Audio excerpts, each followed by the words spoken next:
Rád by som vám predstavil túto stavbu.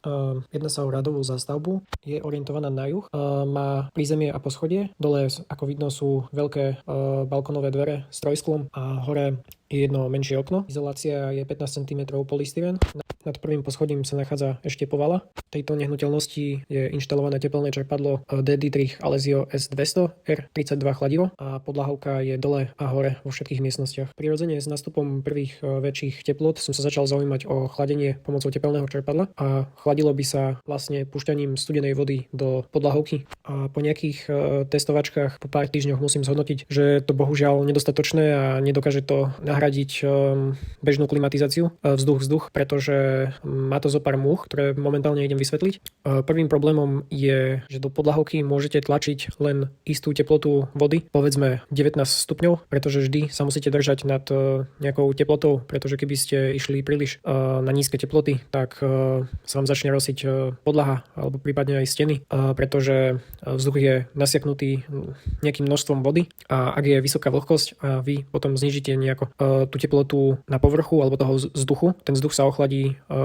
tým, že prúdi okolo tej podlahy, tak sa taktiež ochladí a môžu tam vznikať také mikročiastočky vody a potom sa tam skrátka zberá voda, ktorá už sa nechce opäť odpariť do vzduchu, pretože tá voda nemá odkiaľ brať energiu na vyparenie, pretože podlaha je príliš studená a skrátka tam vzniká to, že nemá odkiaľ brať energiu, hej, tá voda. No a takto môže sa proste rosiť stena a podlaha a potom môžu vznikať rôzne plesne, môže sa povrch šmykať a podobne. Takže tomuto sa chceme predísť, tak preto musíme do podlahovky v závislosti od vlhkosti vzduchu tlačiť len nejakú teplotu vody. Takže povedzme, že keď je v miestnosti 25 stupňov a vlhkosť vzduchu je 62%, tak tam môžeme dávať nejakých 18 až 19 stupňov vodu. Hej? Ale ak by bola vlhkosť napríklad 90% alebo 80%, čo je veľmi vysoká vlhkosť, tak tá teplota, ktorú tam môžeme dávať, sa razantne zvyšuje.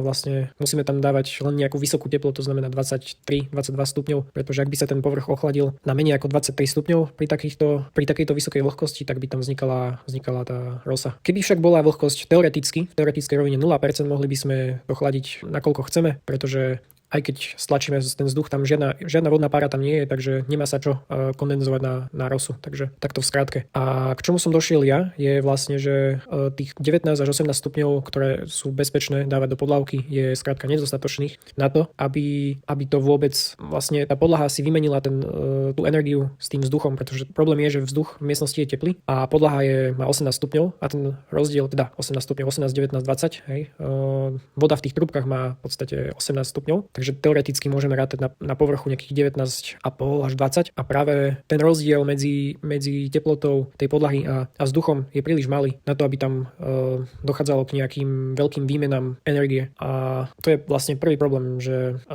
malý rozdiel medzi teplotou podlahy a vzduchom, čiže slabá výmennosť energie medzi vzduchom v miestnosti a podlahou. A druhý problém vidím v tom, že aký spôsob výmeny nastáva, že vlastne kde presne nastáva tá výmena, a to je dole. V podstate studený vzduch má vyššiu hustotu ako teplý vzduch. Znamená, že teplý vzduch stúpa nahor a studený vzduch klesá nadol. Lenže keď sa už drží ten studený vzduch dole, tak potom nemá šancu nikdy stúpať nahor. Takže v podstate ten celkový pocit je taký, že dole pri zemi sa drží studený vzduch alebo taká tenká hranica studeného vzduchu a nemá ho čo vlastne vytlačiť nahor, pretože ten studený vzduch je stále studenčí ako hore a akože z hľadiska termodynamiky to takto ostane aj po vychladení, že nemôže sa to mixovať. Hej. Pri kúrení to takto nefunguje, pretože ak sa spodný vzduch dole ohreje, tak stúpa nahor, čo automaticky začne tlačiť ten vzduch, čo je hore, nižšie, pretože už začína byť chladnejší ten vzduch hore. Takže takáto pekná cirkulácia vznikne. Ale pri chladení podlahovke to takto nefunguje. Ten studený vzduch sa drží stále dole, čo nakoniec zhoršuje aj tú výmenu vzduchu z podlahu, pretože studený vzduch a studená podlaha si už nemá čo veľmi vymeniť. Takže to je ten problém.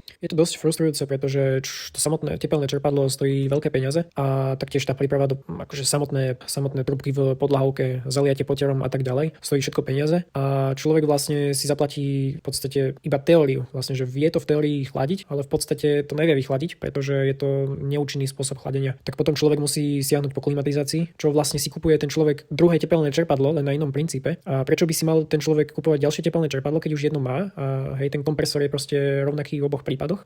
Už sú moderné inverterové kompresory aj v tom tepelnom čerpadle vzduch voda a vzduch, takže takže je to také neefektívne riešenie, že človek si musí kúpať vlastne druhé tepelné čerpadlo na to, aby si chladil tú domácnosť. Ja som videl na internete ešte a v podstate aj toto tepelné čerpadlo Deditrich má predprípravu na fancoil, že dá sa tam zapnúť aj režim pre fancoil a fancoil je vlastne to, že do toho funguje to vlastne jak vnútorná jednotka klimatizácie, že je tam veľký výmenník a nejaký ventilátor, len s tým rozdielom, že do toho fancoilu sa neposiela chladivo priamo z klimatizácie, z vonkajšej jednotky, ale posiela sa tam studená voda, ktorú vychladí to tepelné čerpadlo Deditrich na nejakú teplotu od okolo 5 stupňov, ak som to správne pochopil, alebo také nejaké nízke teploty. A potom je tam ten výmenník, ktorý má oveľa väčšiu plochu a oveľa efektívnejšie vymieňa s tým vzduchom tú teplotu. Naproti tomu, čo som popisoval, že s tou podľahou to vôbec nefunguje. Avšak problém je v tom, že tuším sú tie výmenníky väčšie, alebo skrátka teraz by človek musel tiež do každej miestnosti privádzať v stene alebo v nejakých rúrach vodu. Čo je tiež akože, že tuším, že som čítal, že tam je horšia izolácia alebo niečo také, že sa môže tvoriť kondens, že musí to byť fakt dobre zaizolovaná rúra, lebo keď tam posielate 5 stupňov vodu, tak keď tam príde vzduch, tak sa urobí to isté čo s podlahou, že tá voda skondenzuje. Tento byt má ešte to šťastie, že vlastne má poschodie, kde je tiež podlahovka a kebyže tlačím studenú vodu len do tej hornej podlahovky, tak teoreticky to prúdenie vzduchu ešte viem nejako zachrániť a ten studený vzduch by čisto v teórii mal padať dole a vytvoriť aspoň dole príjemnú klímu.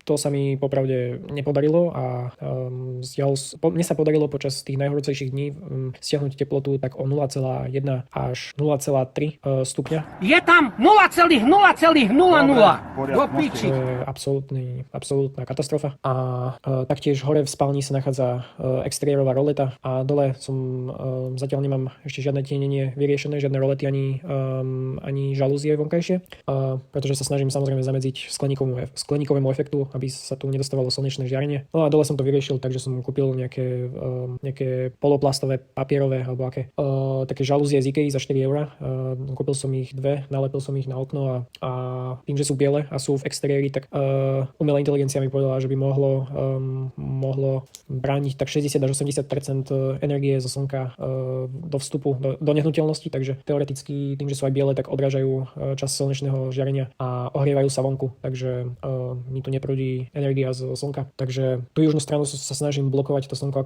ako to len ide a práve aj týmto som si povedal, že tým pádom, že ja dobre blokujem to slnko a žiadne tepelné zisky zo slnka z exteriéru tam nie sú. Takže aj keď to tepelko nie je nejaké efektívne a tým pádom, že tam vlastne tlačím tú 18 stupňovú vodu alebo akú, takže pomaly postupne sa tá nehnuteľnosť nejako vychladí, avšak bol som na omyle, akože nedáva to veľký zmysel tá nehnuteľnosť aj tým, že mám dve poschodie, tak 2 úrovne vlastne toho podlahového kúrenia trubiek, tak aj tak to nedokáže úplne stiahnuť tú teplotu. Ten pocit je taký, že vzduch je horúci, respektíve nie je to príjemné, akože je to 26 stupňov a podlahovka má 18 stupňov alebo koľko a je to taký nepríjemný pocit stále.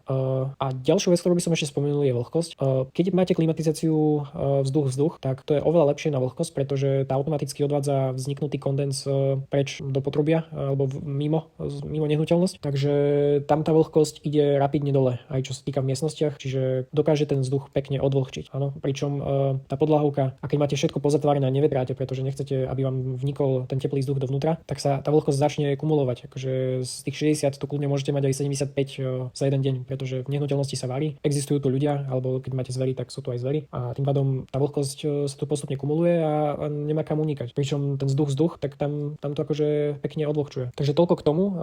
Bohužiaľ som si myslel, že to bude mať väčší zmysel, ale pre tých z vás, ktorí si myslia, že to dá nejaký zmysel, tak vás asi sklamem, lebo naozaj to tepelko bežalo celý deň v kuse na nízkych otáčkach, pretože to tepelko si akože tak chrápkalo, to ako on už akože si vychladil tú teplotu na 18 stupňov a tým, že akože dávalo do podlahy tú 18 stupňovú vodu a na spiatočke to, čo z tej podlahovky išlo späť do tepelného čerpadla, malo tiež cca 18 stupňov, tak to tepelné čerpadlo si povedalo, že dobre, tak ja už nemám čo chladiť, tak už budem bežať len na nízkych otáčkach.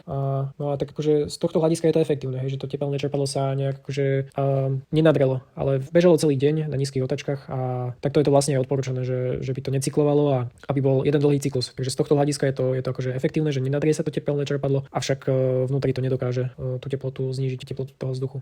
Tak ďakujem teda za dopozeranie tohto videa a keď vám bude niekto sľubovať, že pomocou tepelného čerpadla vzduch, voda môžete svoju nehnuteľnosť aj chladiť, tak sa majte na pozore a nedávajte tomu nejakú veľkú pridanú hodnotu, pretože sa vás pravdepodobne iba snažia marketingovo nalákať na takúto vec.